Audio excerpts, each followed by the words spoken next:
Seja Deus gracioso para conosco e nos abençoe neste dia de culto, de louvor e adoração ao seu santo nome.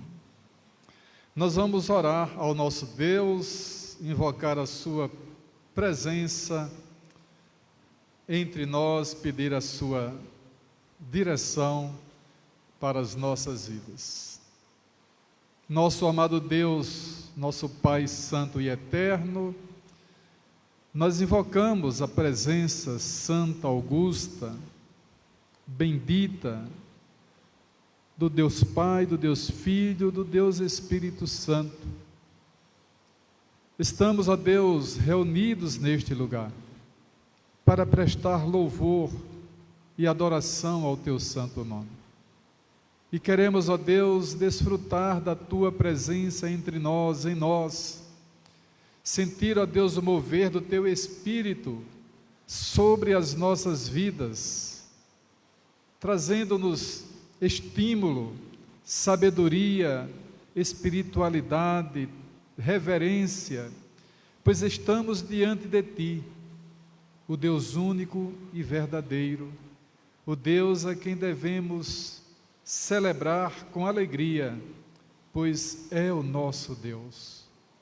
Obrigado por nos trazer aqui. Traz, ó Deus, o Teu povo a este lugar e abençoa, ó Deus, o Teu povo com a ministração da Tua santa palavra, que ela promova crescimento na vida de cada um dos Teus servos e abençoe ricamente esta igreja. Em nome do Teu Filho Jesus é que nós a Ti oramos. Amém. Vamos abrir a palavra do nosso Deus na epístola de Paulo aos Efésios, no capítulo 4, e vamos ler de forma alternada do versículo 1 ao versículo 16. Efésios 4, de 1 a 16, leitura alternada. Fiquemos de pé para procedermos à leitura desse texto. Trata sobre a unidade da fé e o santo ministério e o serviço dos santos. Rogo-vos, pois, eu, prisioneiro no Senhor, que andeis de modo digno da vocação a que fostes chamados, com toda a humildade e mansidão, com longanimidade, suportando-vos uns aos outros em amor, esforçando-vos diligentemente por preservar a unidade do Espírito no vínculo da paz. Há somente um corpo e um Espírito, como também fostes chamados numa só esperança da vossa vocação. Há um só Senhor, uma só fé, um só batismo. Um só Deus e Pai de todos, o qual é sobre todos, age por meio de todos e está em todos. E a graça foi concedida a cada um de nós segundo a proporção do dom de Cristo. Por isso diz: quando ele subiu às alturas, levou cativo o cativeiro e concedeu dons aos homens. Ora, que quer dizer que subiu, se não que também havia descido até as regiões inferiores da terra. Aquele que desceu é também o mesmo que subiu acima de todos os céus, para encher todas as coisas. E ele mesmo concedeu uns para apóstolos, outros para profetas, outros para evangelistas e outros para pastores e mestres, com vistas ao aperfeiçoamento dos santos, para o desempenho do seu serviço, para a edificação do corpo de Cristo, até que todos cheguemos à unidade da fé e do pleno conhecimento do Filho de Deus, à perfeita varonilidade, à medida da estatura da plenitude de Cristo, para que não mais sejamos como meninos, agitados de um lado para o outro e levados ao redor por todo o vento de doutrina, pela artimanha dos homens, pela astúcia com que induzem ao erro. Mas, seguindo a verdade em amor, cresçamos em tudo naquele que é a cabeça, Cristo, de quem todo o corpo, bem ajustado e consolidado pelo auxílio de toda junta, segundo a justa cooperação de cada parte, efetua o seu próprio aumento para a edificação de si mesmo em amor. Que Deus nos abençoe com essa palavra lida. Nós vamos orar exaltando a esse Deus grandioso. Eu vou pedir que Marcele nos eleve a Deus em oração de exaltação.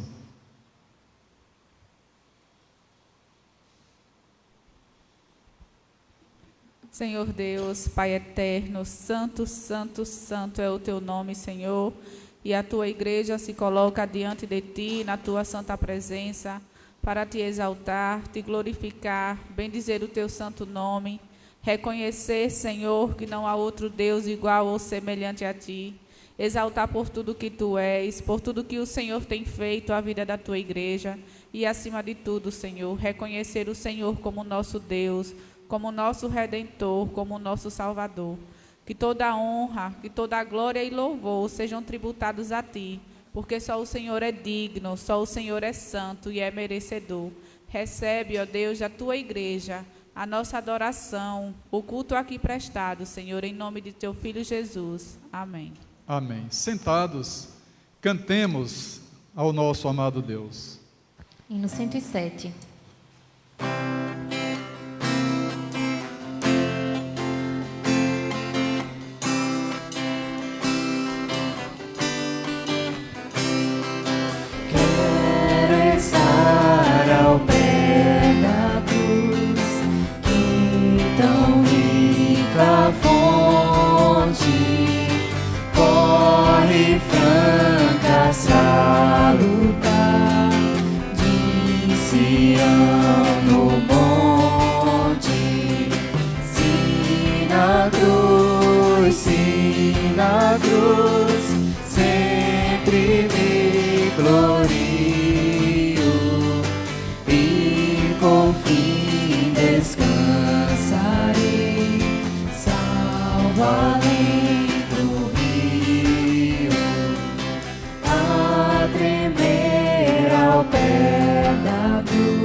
Vamos abrir a palavra do nosso Deus na primeira epístola de João, no capítulo 1, e vamos em uníssono ler do versículo 5 ao versículo 7. Primeira Epístola de João, capítulo 1, de 5 a 7. Leitura em uníssono.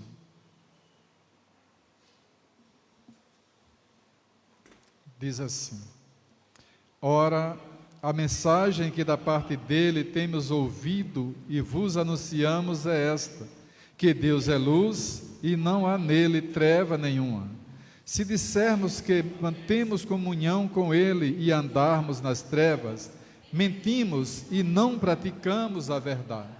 Se, porém, andarmos na luz, como ele está na luz, mantemos comunhão uns com os outros, e o sangue de Jesus, seu Filho, nos purifica de todo o pecado. Se dissermos que não temos pecado nenhum, a nós mesmos nos enganamos, e a verdade não está em nós. Se confessarmos os nossos pecados, Ele é fiel e justo para nos perdoar os pecados e nos purificar de toda injustiça. Se dissermos que não temos cometido pecado, fazemo-lo mentiroso e a sua palavra não está em nós. Que Deus nos abençoe com essa palavra lida. Vamos orar. Vamos confessar a Deus, sim, o nosso pecado, crendo que o sangue de Cristo, Ele é poderoso para nos purificar de todo o pecado, de toda a culpa, de toda a injustiça, de toda a impureza. Vamos orar. Eu vou pedir que Sandriele nos eleve a Deus nessa oração. Pai eterno, Deus santo, Deus justo, Deus todo-poderoso, Criador dos céus e da terra, em Tua presença, Pai, nos achegamos como servos pecadores que somos tendenciosos, Deus, a ceder aos desejos da nossa carne, do nosso coração pecaminoso, mas crentes, Deus, que a Tua palavra, o Teu sangue é poderoso para nos purificar, para nos redimir, Senhor, através do sacrifício feito por Jesus Cristo, nosso Senhor. Deus, nós Te rogamos a Tua misericórdia sobre as nossas vidas. Nos ajuda, Pai, a nos afastar daquilo que não Te agrada, daquilo que não convém, Deus, a um servo Teu fazer, pensar, falar. Nós suplicamos, Deus, o Teu perdão sobre a Tua igreja espalhada pela face da terra. Te pedimos, Deus, que nos ajude a nos desviar do mal, das tentações, das palavras, Deus, que não Te agradam. Nos perdoa também, Deus, pelas vezes que deixamos de fazer aquilo que a Tua palavra nos ordena a fazer. Tende, Deus, misericórdia de nós, mas que possamos, Deus, cada vez mais nos achegar a Ti, nos aproximarmos, Deus, do Senhor, e nos ajuda, Deus, nos leva ao arrependimento daquilo que temos praticado de mal, daquilo, Deus, que temos praticado, das coisas que nós temos praticado que não é correto fazer, Deus. Que possamos nos arrepender, que possamos, Deus, parar de praticar delitos contra o Senhor, praticar, Deus, coisas que não Te agradam, e que possamos, Senhor, cada vez mais nos achegar diante de Ti, porque quanto mais perto estivermos do Senhor, mais afastados, Senhor, estaremos das tentações, daquilo que não Te agrada, Pai. Cuida do Teu povo, cuida, Deus, da Tua igreja, limpa, Deus, os nossos pecados e nos ajuda a não cair mais em tentações, Senhor. Que o nosso pecado seja acidente, não um hábito, Pai. Essa é a oração que a Tua igreja faz, crendo que o Senhor nos ouve, e somente o Senhor é o Deus capaz, Deus, de nos perdoar, de nos purificar, Deus. Tem misericórdia de nós, é a oração que a Tua igreja faz, em nome de Cristo Jesus. Amém. Amém. Sentemos e cantemos ao nosso Deus.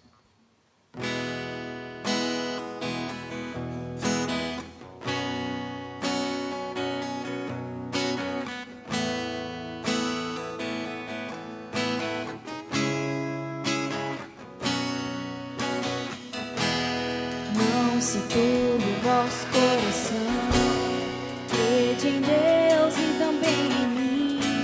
Na casa de meu Pai há muitas moradas.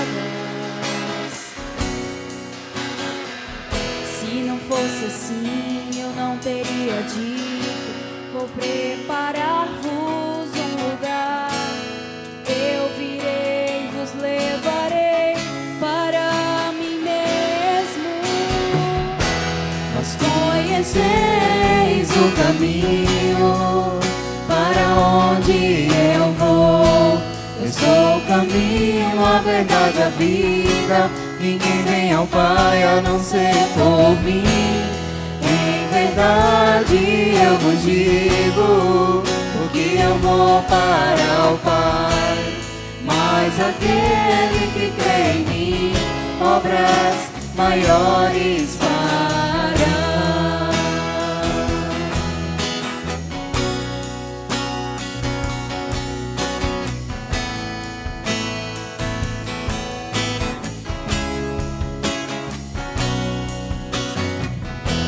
Se me amares verdadeiramente, guardareis os meus mandamentos. Eu rogarei ao Pai e Ele vos dará o Consolador, o Espírito da verdade, que o mundo não pode receber, mas Ele habita em vós e estará em vós para sempre. Aquele que tem os meus mandamentos e os guarda, esse é o que me ama.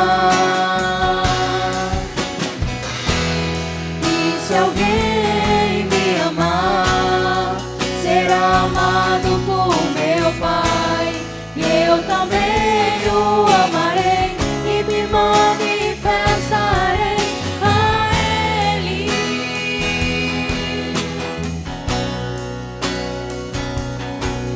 A Ele. Vós conheceis o caminho? Vós conheceis o caminho para onde eu vou. Eu sou o caminho, a verdade, a vida. Ninguém vem ao Pai a não ser por mim. Em verdade eu vos digo, porque eu vou para o Pai. Mas aquele que crê em mim, obras maiores fará.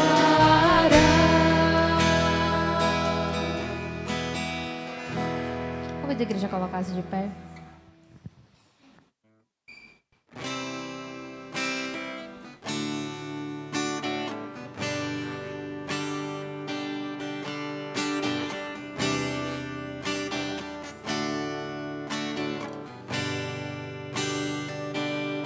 Bem mais que as forças, poder e reis, que a natureza e tudo que se fez, bem mais que tudo criado por tuas mãos. Deus, tu és o início, meio e fim. Bem mais que os mares, bem mais que o sol e as maravilhas que o mundo conheceu. As riquezas, tesouros dessa terra, incomparável és pra mim. Por amor, sua vida entregou, meu Senhor. Humilhado foi como a flor machucada no jardim, morreu por mim, pensou em mim, me amou. Bem mais que as forças, poder e reis, que a natureza e tudo que se fez, bem mais que tudo criado por tuas mãos. Deus, tu és o início,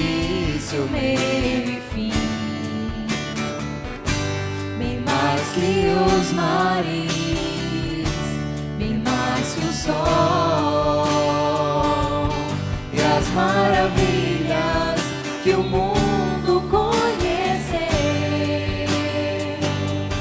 e as riquezas, tesouros dessa terra, incomparável és pra mim. Por amor, sua vida entregou, meu Senhor. Humilhado foi como a flor machucada no jardim, morreu por mim, pensou em mim, me amou. Por amor,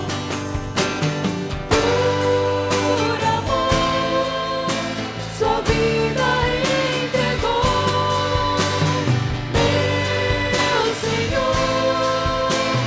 Humilhado foi como a flor machucada no jardim, morreu por mim, pensou em mim, me amou. Como a flor machucada no jardim, morreu por mim, pensou em mim, me amou. Amém.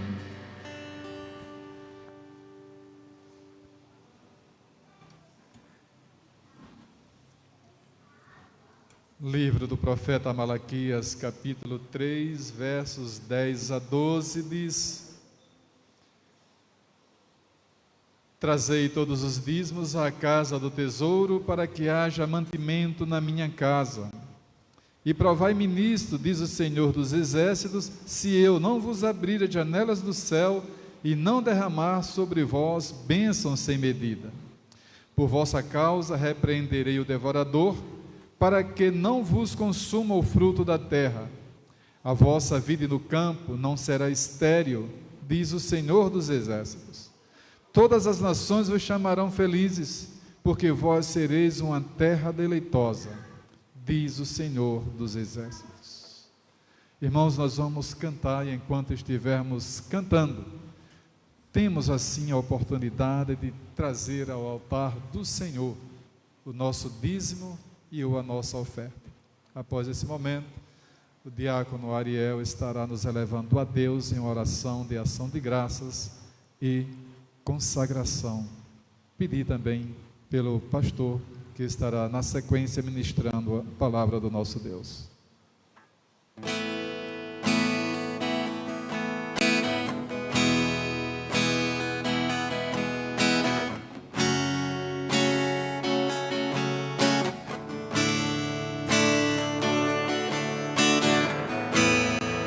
Não recebemos toda a glória do mundo, não me entrego à honra dos homens.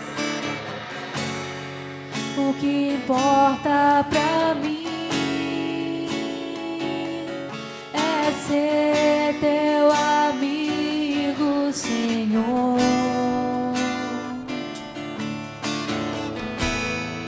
Tua palavra em mim eu guardei, para que não possa pecar contra ti. Se nos altares da terra eu subir, o teu nome eu glorificarei.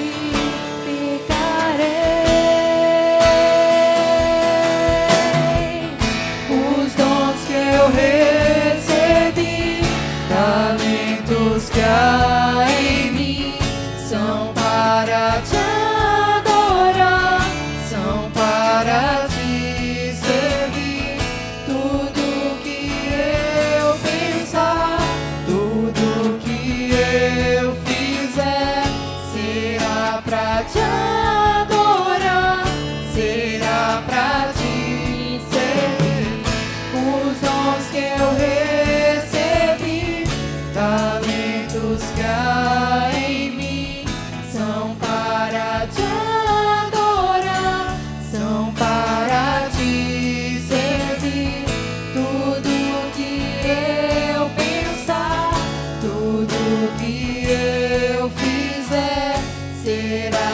pra te adorar, será pra te servir, será pra te adorar, será pra te servir. Oremos. Pai amado, neste momento estamos aqui reunidos como igreja para te agradecer por tudo que tens feito em nossa vida. Nesse momento, olhamos para ti e pedimos muito obrigado por tudo que temos. Obrigado por nossa casa, por nosso alimento, por nossas bênçãos que são concedidas dia após dia. Nada do que temos vem do nosso favor, mas sim de ti. Se hoje nós temos alguma coisa é porque o Senhor nos permitiu. Por isso, graças te damos. Pai, nesse momento eu oro pelo pastor, o reverendo Gladson, que nesse momento ele seja usado por ti para transmitir a tua santa palavra e que aprendamos cada vez mais com os ensinamentos do teu santo servo e que apliquemos tudo o que ele tem a nos dizer em nossas vidas, para que aproximemos mais de ti e nos afastemos do mundo.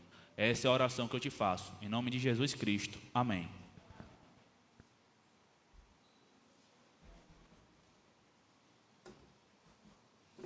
Amados, graça e paz.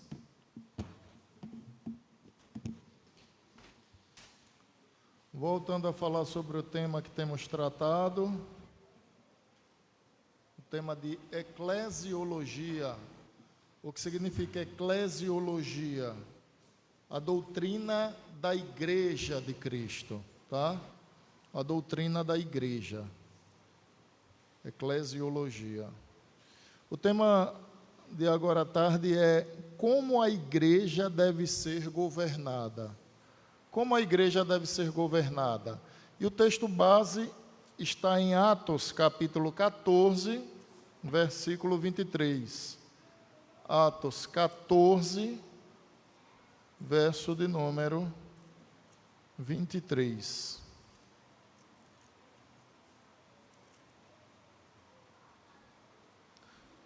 Como a igreja deve ser governada? Diz assim o texto sagrado. Diz assim, Atos 14, 23. E promovendo-lhes em cada igreja a eleição de presbíteros, depois de orar com jejuns, os encomendaram ao Senhor em quem haviam crido. Vou repetir. E promovendo-lhes em cada igreja a eleição de presbíteros, depois de orar com jejuns, os encomendaram ao Senhor em quem haviam crido. Vamos orar? Senhor, sejam bem aceitas as palavras dos meus lábios e o meditar do meu coração perante a tua face, Senhor, rocha minha, e em Cristo, Salvador nosso. Amém. Queridos, quais são os tipos de oficiais e de governos que nós encontramos na Bíblia? Embora a Igreja Apostólica teve certa quantidade de oficiais especiais, e o que significa oficiais especiais? Apóstolos, profetas e evangelistas. Os dois tipos de oficiais permanentes, ou seja, que permanecem até hoje, descritos em Atos, capítulo 14, versículo 23, que é o texto que nós acabamos de ler, como também em Atos, capítulo 20, versículos de 28 a 31, é a figura do presbítero e também o diaconato, ou diácono. Esses são os dois oficiais permanentes que nós temos registrado na Bíblia, no livro de Atos dos Apóstolos. Por quê? Porque há ofícios que foram passageiros. Por exemplo, o ofício de sacerdote. No Antigo Testamento, o sacerdote tomava o cordeiro, sacrificava, aspergia o sangue sobre o povo, queimava aquele cordeiro, ou então aquele cordeiro era repartido para as refeições do povo de Israel. Nós não temos mais sacerdote nesse sentido. Eu sei que a Receita Federal do Brasil, ela usa essa nomenclatura para religiosos, líderes religiosos. Essa nomenclatura ela ainda é usada, mas observe que ela é sob o ponto de vista jurídico, não é sob o ponto de vista bíblico. Então, nós já tivemos sacerdotes, apóstolos, profetas. Pastor, e o que é que perdura até hoje, então? Na igreja primitiva, nós tivemos, conforme o texto que li, a eleição de presbíteros e tivemos também a eleição de diáconos. Então, nós temos 2 ofícios na igreja atual, presbíteros e diáconos. E antes que alguém me pergunte assim, pastor, e o ofício de pastor, então, onde se encontra? Os irmãos lembrem que todo pastor presbiteriano, ele é um presbítero. É porque dentro do presbiterato há presbíteros docentes, que são presbíteros que dão com a docência, com a educação. Quem são esses? Quem nós conhecemos popularmente como pastores. E há presbíteros regentes. Os presbíteros regentes são aqueles que comumente nós chamamos de conselho, porque na verdade o conselho é a junção, é a união de todos os presbíteros eleitos, quer sejam presbíteros docentes e regentes juntos, ou se a igreja não tiver pastor, só os presbíteros regentes, tá bom? Então, para simplificar, para os irmãos entenderem de modo mais claro, aqui na igreja nós temos 3 presbíteros regentes, que hoje formam um conselho juntamente com um presbítero regente. Quem é o presbítero regente? O pastor da igreja. Quem são os presbíteros... Desculpe, quem é o presbítero docente? O pastor da igreja. E os regentes? Presbítero Davi, presbítero Caldemir e o presbítero Amós. Temos ainda outros que não participam do conselho. É o caso do presbítero Eli Everton, do presbítero Pedro Cassiano, do presbítero João de Almeida. Todos eles são presbíteros em disponibilidade e alguns deles eméritos.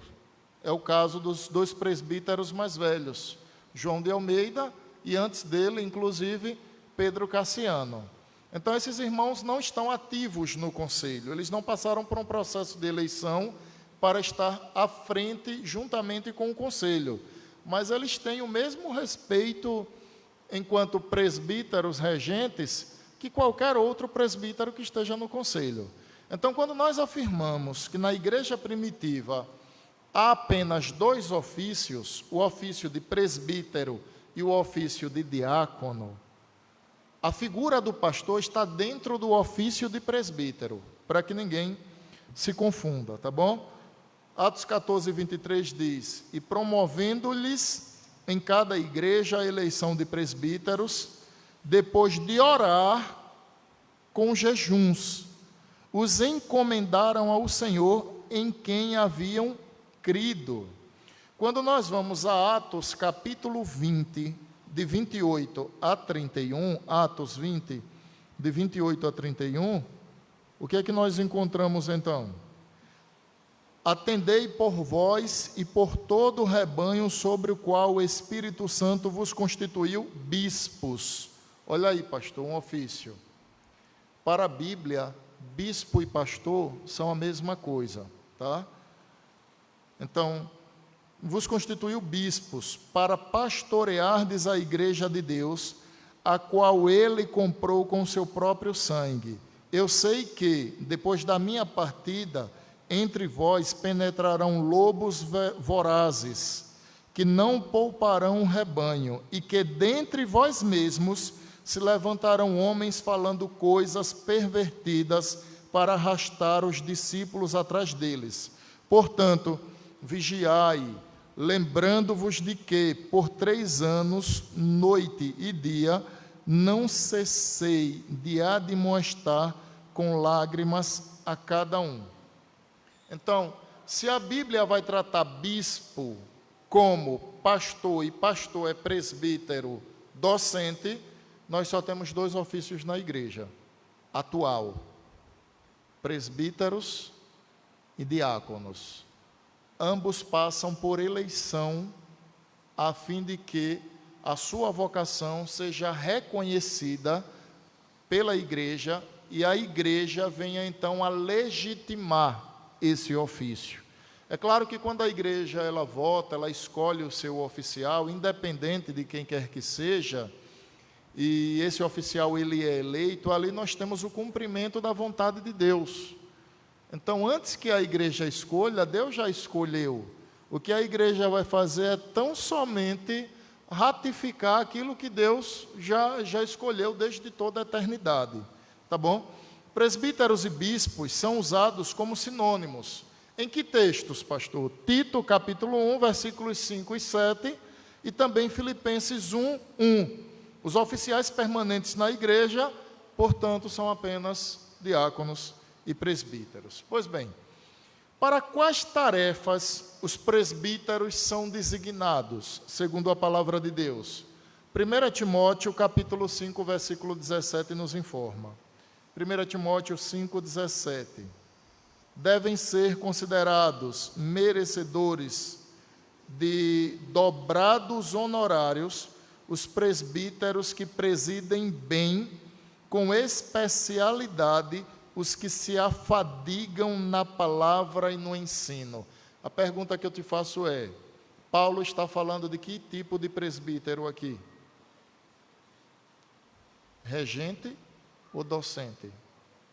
Paulo está falando de presbíteros docentes. Eu vou reler o texto. Devem ser considerados merecedores de dobrados honorários os presbíteros que presidem bem. Essa é uma primeira característica.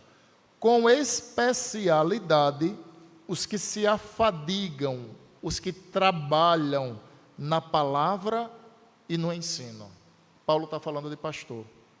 Paulo está falando de pastor. Já em Atos capítulo 20, verso de número 28, está escrito assim: atendei por vós e por todo o rebanho sobre o qual o Espírito Santo vos constituiu bispo ou pastor, para pastoreardes a igreja de Deus, a qual ele comprou com o seu próprio sangue. Mais uma vez, Paulo está falando sobre presbíteros docentes, docência, educação, ensino. Conforme essas passagens, irmãos, os presbíteros, eles são designados para a tarefa de exercer o governo espiritual. São os supervisores que pastoreiam e regem o rebanho, e são aqueles que pregam e ensinam. Então, nós temos 2 categorias, eu estou falando por hora da primeira, a ideia de presbíteros. Com base nessa divisão de trabalhos, porque há uma divisão natural de trabalhos entre os presbíteros, porque se você considerar que o papel precípuo do pastor é a docência, o papel precípuo dos presbíteros, conforme nós conhecemos, é então o quê? É o governar a igreja. Só que quando nos unimos em conselho, o pastor está para ajudar os presbíteros ao governo da igreja e os presbíteros para ajudar o pastor ao pastoreio do rebanho. Recentemente nós tivemos no presbitério e o pastor Franklin trouxe uma palavra muito oportuna e que inclusive penso eu que ele estimulou a muitos dos presbíteros que lá estavam. Ele disse: olha, todo presbítero ele é um pastor. Porque todo presbítero, de fato, ele está junto ao pastor, ele está auxiliando o pastor na condução espiritual, inclusive do rebanho. Porque se a gente tirar do presbítero essa característica pastoral, o presbítero vai virar um mero administrador da igreja. E para ser um administrador, necessariamente ele não precisa ser um presbítero. Imagine, por exemplo, o ofício de administrador. De repente, uma igreja muito grande, uma igreja, suponhamos aí, de 2.000 membros, ela entende que ela precisa de um administrador, um profissional da administração, para cuidar das suas demandas. Então, essa igreja, ela recebe currículos, ela avalia os profissionais, prioriza aqueles que compartilham da mesma fé, como vimos pela manhã, e ela diz assim, olha, nós vamos pagar tanto pelo seu serviço. Você vai trabalhar em horário comercial, 8 horas por dia e 44 horas semanais, como rege a CLT. E você é um funcionário da igreja. Percebam que nesse exemplo que eu dei, irmãos, esse irmão citado, ele é um administrador profissional, mas não se pode atribuir a ele o ofício de presbítero. Por isso que é necessário, de fato, que se tenha o cuidado de entender que o papel do presbítero, e aí entenda, presbítero regente, né? Amós, Caldemir, Davi e os demais, é um papel que excede o aspecto administrativo da igreja. Porque senão nós estaremos subestimando o ofício desses irmãos. Da mesma forma, não podemos olhar, por exemplo, para um presbítero docente, para um pastor e dizer, não, o papel dele é só ensinar. Então ele passa a semana aí lendo, e quando chega no domingo, ele tem que pregar um bom sermão de manhã e à tarde, e aplicar uma boa escola dominical. Esse também não é só o papel do pastor. Quando nós afirmamos que é o papel prescípulo, é o principal. É o principal. Então, qual o carro-chefe do ministério pastoral? Pastorear, anunciar as boas novas, pregar, ensinar o rebanho. Perceberam? Mas não se resume a isso. Então, com base nessa divisão de trabalho, é feita uma distinção entre presbíteros regentes e presbíteros que são dedicados à pregação e ao ensino, que são chamados de docentes. A adição, a obra e o governo e o pastoreio, os presbíteros docentes, ou seja, os ministros do Evangelho, eles têm a responsabilidade de pregar, de ministrar os sacramentos. Isso é prerrogativa exclusiva do pastor. Então, quem é que ministra os sacramentos na igreja? Na igreja só pode batizar o pastor, na igreja presbiteriana. Só o pastor batiza. Quem pode dar a Santa Ceia? Só o pastor. Mas existem também outras atividades na igreja presbiteriana que somente o pastor pode exercer. Por exemplo, impetrar a bênção apostólica. Só o pastor pode impetrar a bênção apostólica. É claro, pode-se até abrir no texto da bênção apostólica e ler. Se de repente, em um culto, no final de um culto, se abre o texto e a igreja lê junto esse texto, não há problema nenhum. Mas a impetração, impetrar, ou seja, estender as mãos e rogar sobre a igreja a bênção de Deus, é competência exclusiva do pastor. Qual a tarefa, então, pastor, dos diáconos? Já que nós vimos que há uma distinção entre presbíteros, docentes e regentes, que há prerrogativas que são exclusivas do pastor e também os papéis principais de cada um. Qual o papel do diácono em tudo isso? Que é a segunda categoria de oficiais que temos na igreja primitiva. Está lá em Atos, capítulo 6, de 1 a 6. Atos 6, de 1 a 6, diz assim: Ora, naqueles dias, multiplicando-se o número dos discípulos, houve murmuração dos helenistas contra os hebreus, porque as viúvas destes estavam sendo esquecidas na distribuição diária. Então os 12 convocaram a comunidade dos discípulos e disseram: não é razoável que nós abandonemos a palavra de Deus para servir às mesas.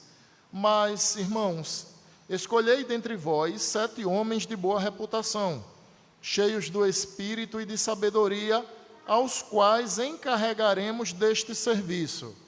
E quanto a nós, nos consagraremos à oração e ao ministério da palavra.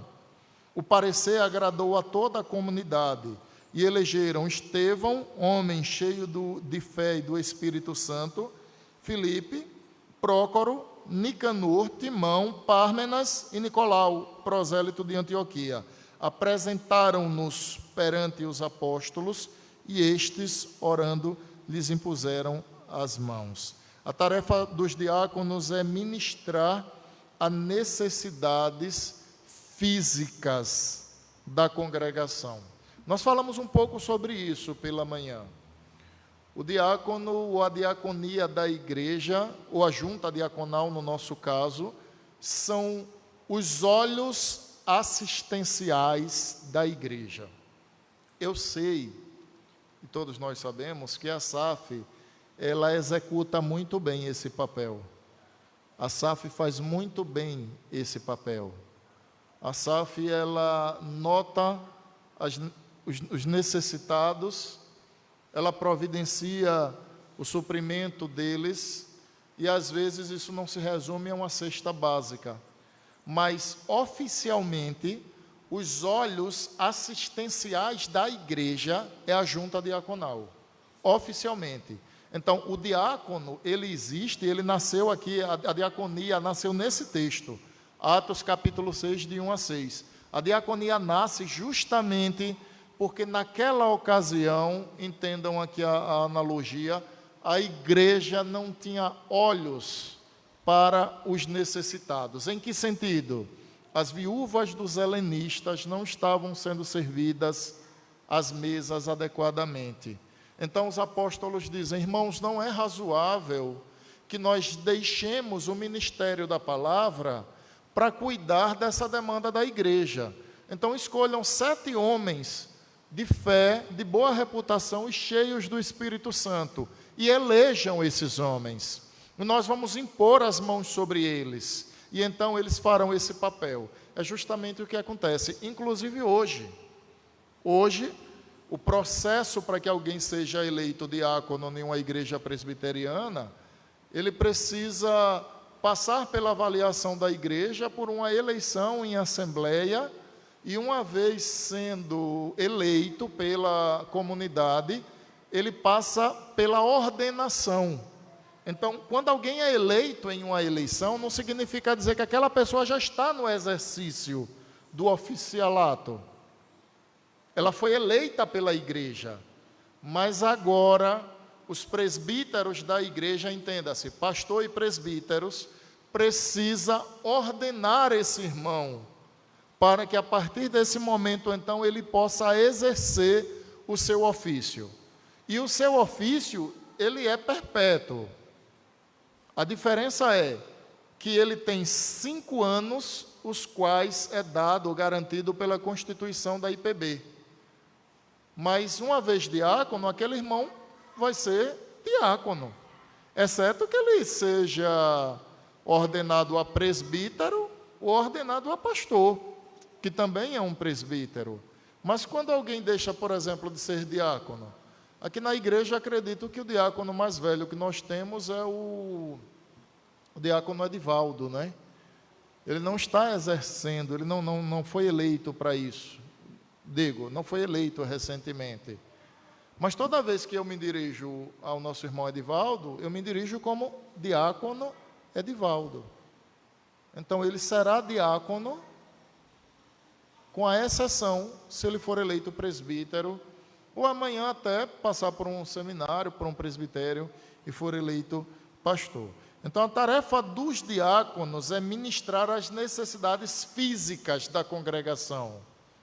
Eles cuidam de todo o bojo da ordem do culto, dos necessitados.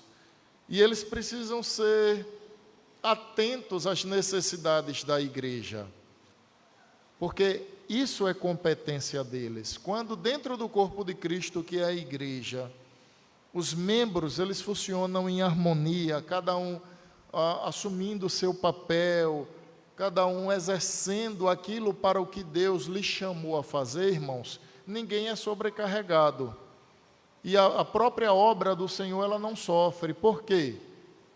Porque o corpo ele é harmônico. O corpo é harmônico. Cada membro do corpo ele tem uma função, ele tem uma atividade. Não é aquela palavra que Paulo diz, pode porventura os olhos dizer à boca, o ouvido dizer, eu não preciso de ti. Perceberam? Nós ouvimos com os ouvidos, não com os olhos. Nós falamos com a boca, não com os olhos. Então, dentro do corpo, quando a igreja tem a compreensão de que Deus te chamou para uma determinada atividade, e por hora eu não estou falando de oficialato, a igreja ela trabalha harmonicamente. Quem ganha com isso? Quem ganha é o reino de Deus. Ele se expande, a igreja se organiza, a igreja caminha bem. Eu aproveito essa ocasião, irmãos, para trazer uma aplicação. Amados irmãos, não há ninguém na igreja que Deus não tenha um chamado para exercer uma atividade. Todas as pessoas, elas são úteis quando elas se dispõem a ser. E como é que a gente percebe que alguém, de repente, tem aptidão para algo? Quando aquela pessoa demonstra a disposição, quando ela se envolve com a igreja, quando ela se envolve naquela tarefa para a qual ela tem aptidão. Perceberam? Então, a liderança da igreja não fica pensando assim, meu Deus, nós temos uma voz masculina no louvor, nós precisamos de mais uma. Então vamos pensar, vamos arriscar. Vamos chamar o irmão fulano de tal, vamos fazer um teste com ele. Não é assim que funciona. Então as pessoas elas vão demonstrando aptidão.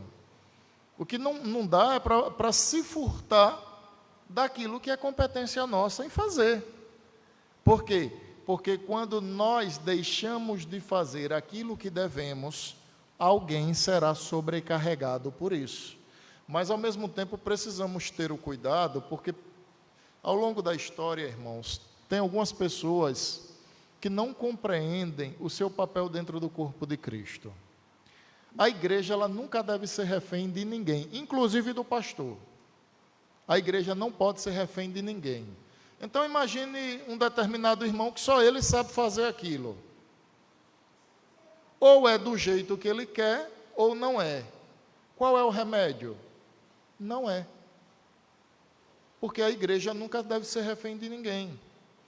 A igreja ela nunca deve estar submetida à vontade de uma pessoa. O Deus da igreja é Cristo.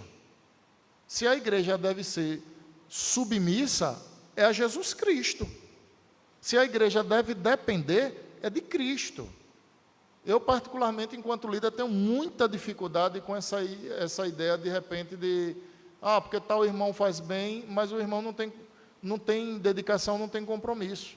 É melhor que não seja feito do que virar refém desse irmão. Ou o irmão só quer fazer daquele jeito, e aí ou é daquele jeito ou não se faz. Então é melhor que ele não participe, porque ele deve se submeter à igreja e não a igreja a ele. Pastor, isso acontece, irmãos. Essas coisas acontecem. Às vezes pessoas até que trabalham e fazem as coisas bem feitas. Fazem sim, bem feitas. Mas elas esperam que sejam no contexto que elas querem. Não pode ser assim. Não pode ser assim, tá bom? Quais são as formas de governo que a igreja exerce? De modo histórico, a igreja tem exercido 3 formas de governo eclesiástico. Na história da igreja nós temos essas 3 formas de governo. A primeira delas é episcopal. O que é o governo episcopal? É o governo que um único líder faz a gerência de toda a igreja. Por exemplo, o governo da Igreja Católica Apostólica Romana é um governo episcopal. É o governo de que o Papa é quem dá as diretrizes. E toda a igreja, onde quer que ela esteja, ela vai seguir as diretrizes apresentadas pelo Papa. Então nós temos, por exemplo, o voto de celibato. Se amanhã o Papa tiver outro entendimento, é bem possível e bem provável que as coisas mudem. Então, o governo episcopal, ele se concentra em uma única pessoa, um único homem. E comumente o governo episcopal, ele é vitalício, ou seja, aquele líder só é substituído quando ele morre. Um outro exemplo de governo episcopal que nós temos são igrejas como a Assembleia de Deus. A Assembleia de Deus, ela também tem um governo episcopal. O sistema de governo, como é que funciona? Ela tem um líder principal e esse governo é vitalício. E a gerência de pastores nas igrejas é conforme aquele pastor principal designa. Então, se de repente esse pastor principal entende que aquele pastor deve sair desse campo e ir para aquele, ele vai dizer, o irmão agora não vai trabalhar mais em Laranjeiras, vai trabalhar em Propriá. E aí aquele pastor é deslocado de Laranjeiras para Propriá, o de Propriá é deslocado para Capela, conforme o entendimento daquele pastor principal. Por quê? Porque o governo é episcopal. Esse é o sistema de governo episcopal. Segundo sistema de governo que nós temos da igreja na história é o governo congregacional.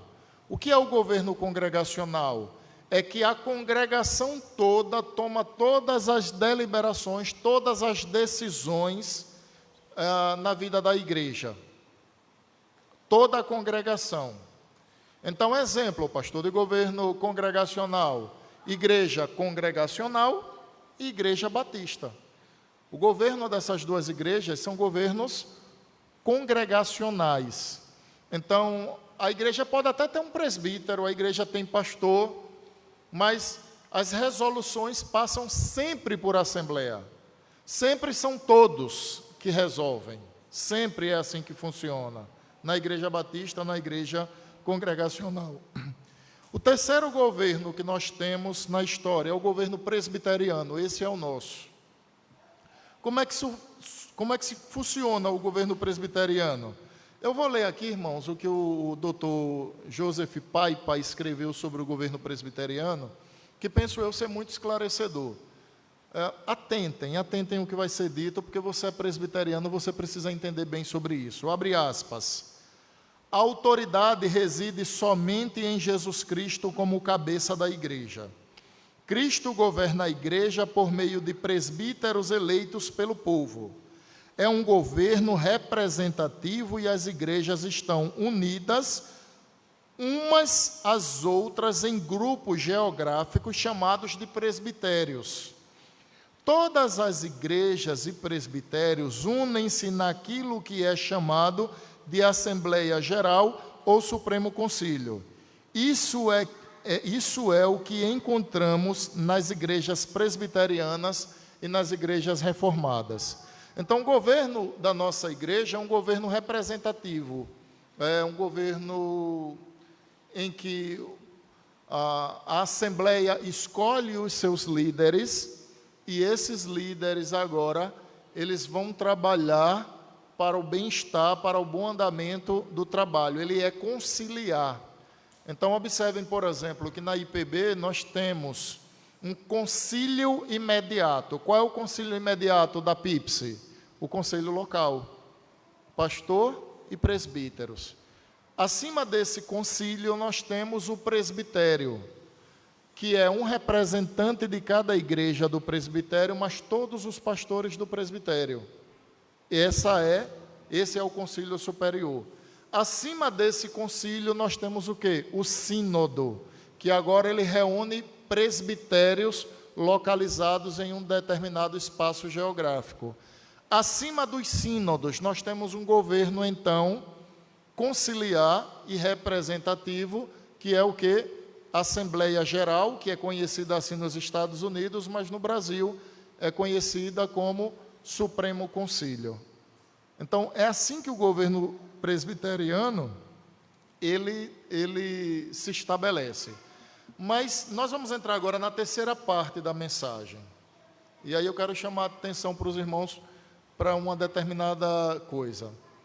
Eu acho que a pergunta que cabe, irmãos, nessa noite é o seguinte: pastor, eu sou presbiteriano por convicção, eu sou calvinista, eu sou reformado, mas tem fundamento para o governo presbiteriano? Irmãos, com todo respeito aos demais, o governo presbiteriano é o mais bem fundamentado nas Escrituras, e nós vamos ver isso nessa noite. Eu vou citar princípios que estão aqui e vou citar os textos bíblicos, para que os irmãos vejam. Eu não vou ler, mas eu vou pedir a Jonathan que projete para que os irmãos tenham a oportunidade de ler, porque são muitos textos, tá bom? Então, nós temos na Escritura o princípio de oficiais escolhidos pelo povo. Na palavra de Deus, oficiais da igreja são escolhidos pelo povo. Pastor, onde é que está isso? O texto principal que lemos hoje, Atos 1, 23, não precisa projetar esse, Jonathan. Projete Atos 24, 23. Atos 24, 23. E tem um outro texto que li, que é Atos 6, de 1 a 6. Esses três textos bíblicos, eles demonstram que na igreja primitiva, os oficiais da igreja eram escolhidos pelo povo. Na igreja presbiteriana, como é que os oficiais são escolhidos? Porque eu sou pastor de vocês. Porque um dia vocês precisaram votar em mim. Porque Davi é presbítero nessa igreja? Porque vocês ratificaram. O mesmo com Amós, Caldemir e os demais irmãos ali, Everton, Pedro Cassiano, João de Almeida e todos os outros oficiais que passaram por essa igreja. Porque Ariel é nosso diácono, Rony. Porque nosso irmão Manuel Messias é diácono nosso. Nós não temos um oficial nessa igreja que não tenha sido eleito pelo voto do povo, pelo voto da congregação. Todos os oficiais foram eleitos pelo voto da igreja. Fundamentação bíblica para isso, Atos 1, 23, Atos 14, 23, Atos 6, de 1 a 6. Segundo princípio, o termo bispo e presbítero são sinônimos. Por que é que estamos fazendo essa ressalva? Porque tem algumas igrejas que tratam bispo como se fosse um ofício superior ao ofício de pastor. Só que quando você vai a Atos, capítulo 20, verso 28, e 1 Tessalonicenses, capítulo 1, versículos 5 a 7, você vai perceber que bispo e pastor, para a Bíblia, são exatamente a mesma coisa. Então é um equívoco dizer assim, olha, fulano é pastor e o outro é bispo. É um equívoco teológico. A Bíblia não trata nesses termos. Atos 20 e 28. Diz assim a palavra de Deus: atendei por vós e por todo o rebanho sobre o qual o Espírito Santo vos constituiu bispos. Aí, pastor, bispos, tá. E bispos faz o quê? Olha lá o que diz. Para pastoreardes a igreja de Deus. Se você for a Tito, eu disse Tessalonicenses, desculpe, não é Tessalonicenses, é Tito 1, 5 a 7. Você vai observar que Paulo vai usar o mesmo termo bispo numa perspectiva de pastor. Então, essa é a segunda observação. Pastor, por que na igreja presbiteriana nós não temos bispos? Porque na igreja presbiteriana, com base nos estudos na palavra de Deus, pastor e bispo é a mesma coisa. Nós tratamos como bispo, como reverendo, nós usamos essa nomenclatura, tá bom? Nós usamos essa nomenclatura. Terceiro princípio. No Novo Testamento, há uma pluralidade de presbíteros nas congregações. Ou seja, quando se fala de presbítero, está falando de presbítero sob mais de um aspecto. Eu já disse isso no início. Textos que fundamentam. Atos 14, 23, 20, 17 e Filipenses 1, 1. Então, no Novo Testamento, há uma pluralidade de presbíteros nas congregações. Há mais de um presbítero por congregação. É isso que está sendo dito. Quarto princípio. Estou caminhando para o fim, viu, irmãos? Eu preciso que vocês prestem atenção, porque nós estamos falando de algo muito relacionado ao presbiterianismo, apresentando a fundamentação bíblica. Quarto princípio. Ordenação é o ato de uma pluralidade de presbíteros de um conselho ou presbitério. Ordenação é ato de uma pluralidade de presbíteros de um conselho ou presbitério. Atos capítulo 13, 1 a 3. Eu vou ler porque estou no livro de Atos, está fácil aqui para abrir. Atos 13, de 1 a 3. Havia na igreja de Antioquia profetas e mestres, Barnabé, Simeão, por sobrenome Niger, Lúcio de Cirene, Manaém, Colasso de Herodes, o tetrarca, e Saulo. E servindo eles ao Senhor e jejuando, disse o Espírito Santo: separai-me agora Barnabé e Saulo para a obra a que os tenho chamado. Então, jejuando e orando e impondo sobre eles as mãos, os despediram. Então, a ordenação, que é a ordenação? É a imposição de mãos sobre os oficiais eleitos pelo povo, é um procedimento bíblico. Isso é dizer, na atualidade, nós temos muitas igrejas que você de repente encontra o camarada, aí ele diz: olha, agora eu sou pastor. Um ano depois ele diz: eu sou bispo.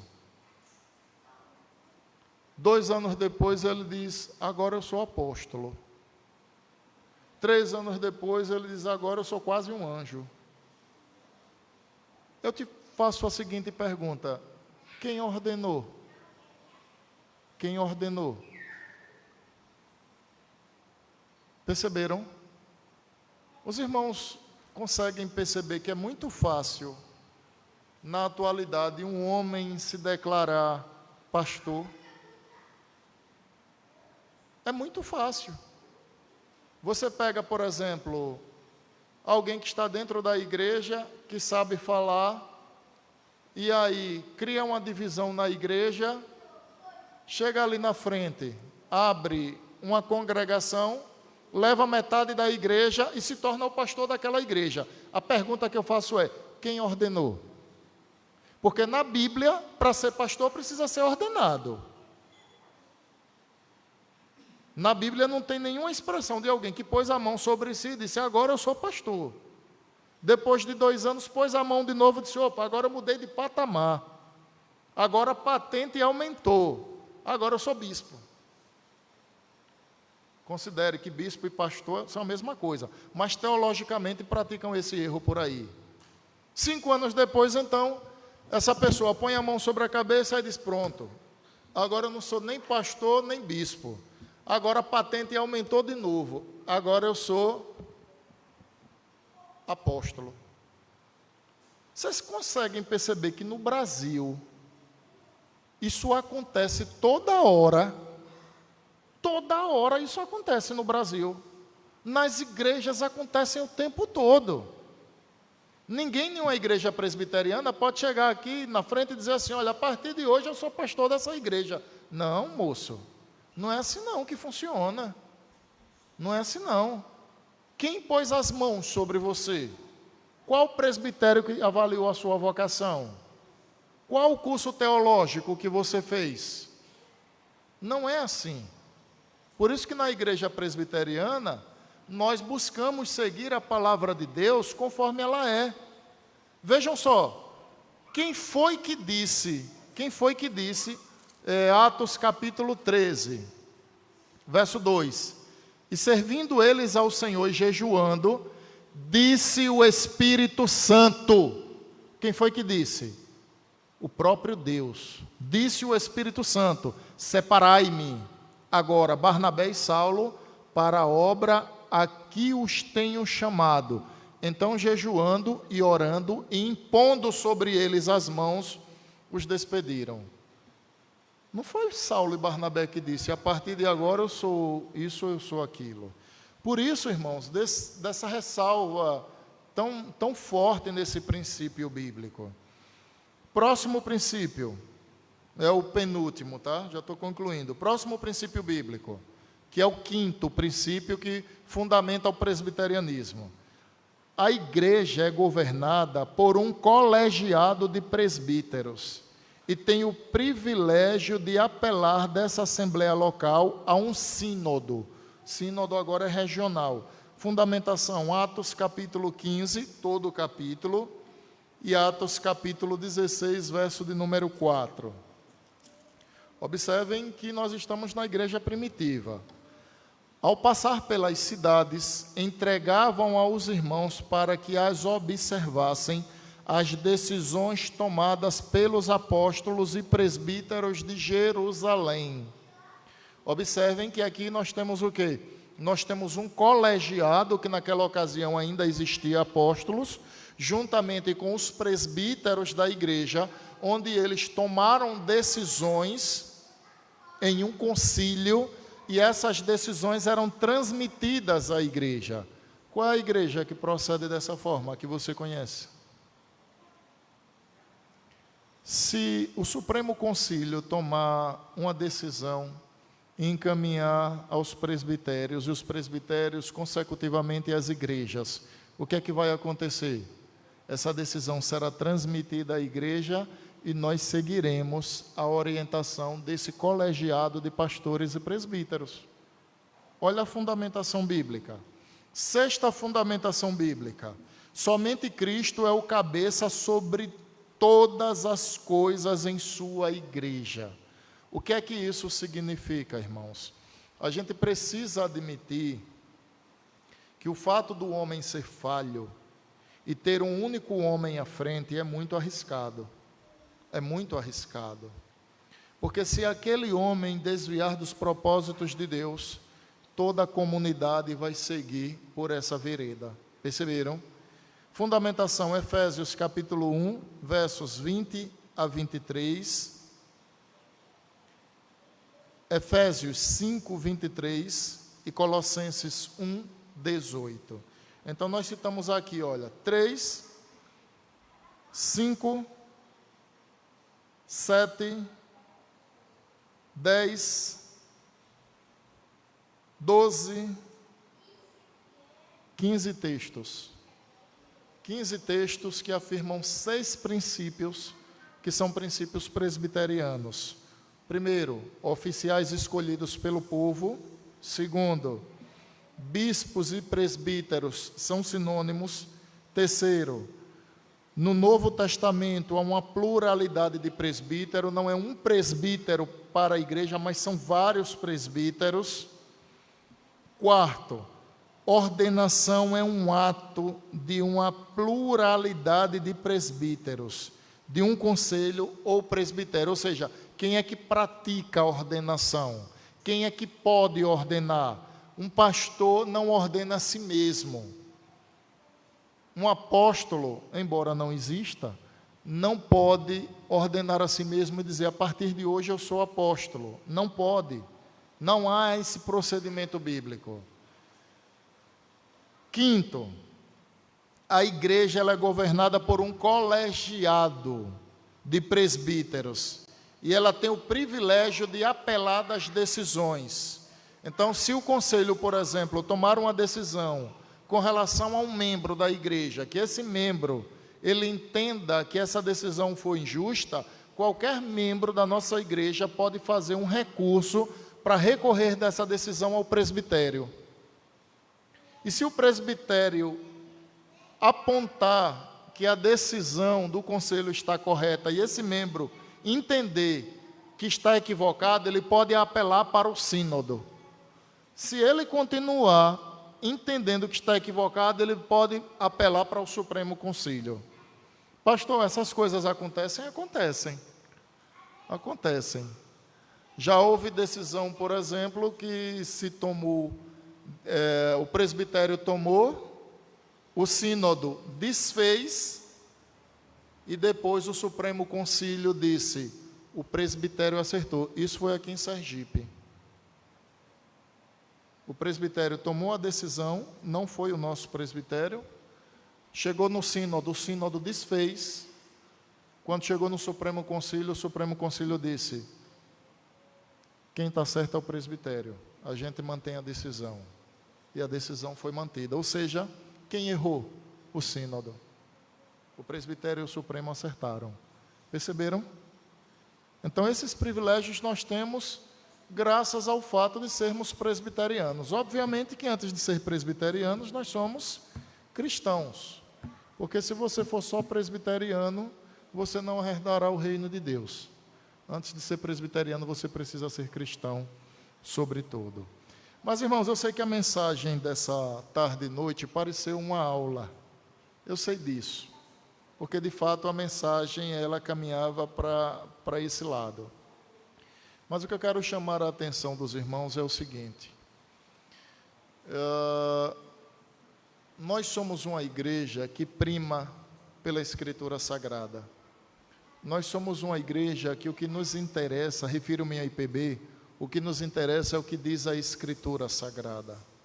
Há textos nas Escrituras que não são de fácil interpretação. Exemplo disso são os textos escatológicos. Então, você vai ter presbiteriano que é amilenista, é o meu caso, presbiterianos que são pós-milenistas, outros pré-milenistas, dispensacionalistas. Então, nós vamos ter uma pluralidade, porque, de fato, tratar sobre escatologia não é uma tarefa fácil. Você falar sobre o final dos tempos. Mas, mesmo quando o assunto é tão complexo, nós, enquanto povo de Deus, nós temos o cuidado de sempre olhar para a Escritura, tentando dirimir as nossas dificuldades. Então, ame a igreja do Senhor Jesus Cristo. É um privilégio para você fazer parte da igreja de Cristo. Talvez você não saiba o quanto você é agraciado por Deus em fazer parte de uma igreja que prima pela Escritura Sagrada. Talvez você não saiba.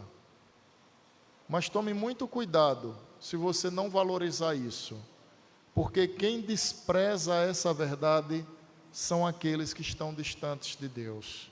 Nós temos falado, irmãos, essa é a quarta mensagem que trata sobre eclesiologia. A de hoje foi mais direta à Igreja Presbiteriana do Brasil, mas é a quarta mensagem que trata sobre escatologia. E o propósito, na verdade, é fazer com que nós entendamos o que é ser igreja, fazer parte da igreja de Cristo. E isso nutra o nosso coração e enche a nossa alma de gozo, e compreendamos o que eu tenho repetido por várias vezes, dizendo: a igreja é descomunal. A igreja, ela é distinta de toda e qualquer associação que você está acostumado. Porque isso precisa ficar incutido na nossa mente e no nosso coração. Para que quando for o dia do Senhor, quando for a oportunidade que Deus nos dá de atribuir culto, de atribuir adoração a Ele de modo coletivo, o nosso coração entre por aquela porta regozijado. A nossa alma seja pelo Senhor refrigerada. A gente saia dos cultos desfrutando de uma paz inexplicável. E tudo isso porque estivemos entre o povo de Deus, fazemos parte do povo de Deus, somos nação santa, povo de exclusividade do Senhor e sacerdócio real. É uma bênção fazer parte do povo de Deus, fazer parte da igreja de Cristo. Não perca essa alegria, a compreensão de que você é um filho de Deus. Não permita que as adversidades, o mundo, as dificuldades, não permita que o mundo furte de você esse privilégio. Ah, pastor, eu estou há 300 anos na igreja. Você é quem mais deveria saber disso. Você que está 300 anos na igreja é quem mais deveria saber dessas verdades. Para que a gente, irmãos, alegre aqueles que cheguem entre nós. E momentos como esse sempre sejam momentos de muita satisfação. Não é que a gente venha à igreja para ser agradado. A gente não vem à igreja para ser agradado. Mas o participar do culto, o cultuar a Deus, deve encher a nossa alma de gozo, de paz. Acreditar que Deus fala por meio da sua palavra para cada um de nós deve fazer toda a diferença ao longo do nosso domingo, ao longo da nossa jornada semanal. Você faz parte da igreja e você precisa lembrar uma lição básica. Você foi comprado por um alto preço. Deus foi crucificado para que você fizesse parte dessa igreja. E ninguém faria isso por você. Só Cristo fez pelos eleitos de Deus. Amém? Irmãos, vamos nos colocar de pé, vamos entoar a última canção da liturgia.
nosso coração se alegra pelo privilégio que temos de ser povo teu, não por merecimento nosso, mas mediante os méritos do nosso Redentor. A nossa alma é refrigerada na tua presença, em estarmos aqui coletivamente, enquanto igreja do Senhor Jesus Cristo. Nós nos humilhamos ante a tua face, pois sabemos que todo esse privilégio não tem merecimento algum nosso. E isso é o que ressalta a tua graça, porque nos tem dado o que não merecemos receber: a salvação, a paz que excede todo o entendimento, o teu amor derramado sobre nós, sobre a igreja de Cristo, a reconciliação, tem nos dado vida e vida em abundância, tem nos sido favorável, porque o Senhor é um Deus cheio de graça, de amor e de misericórdia. Ajuda-nos a assimilar, Senhor, as pregações que tem tratado sobre a igreja. Pai eterno, que essas mensagens elas desçam ao nosso coração, que o nosso coração inflame de amor pelo Senhor, pela riqueza gloriosa de fazermos parte da igreja de Cristo, que compreendamos a profundidade dessa verdade, Senhor, que vivamos como salvos, eleitos do Senhor, e isso seja traduzido em nossos cultos que prestamos a Ti, que a nossa canção, a canção dos nossos lábios, seja um novo cântico, alegre, que brote do íntimo da nossa alma, com muita gratidão e muito louvor para Te engrandecer. Que sejamos sensíveis à Tua voz, à pregação da Tua palavra, reverentes,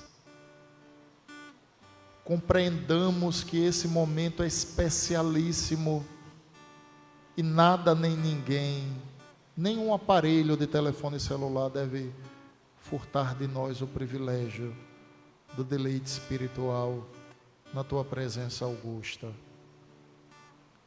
Pai, a Tua palavra tem sido pregada, que o Teu Espírito aplique aos nossos corações e nos dê o entendimento necessário, enquanto crentes que somos, em nome de Jesus. Que a graça do Senhor Jesus Cristo, o amor de Deus, o nosso eterno Pai, a comunhão e a consolação do Santo Espírito de Deus repouse sobre vós, hoje e eternamente. Amém.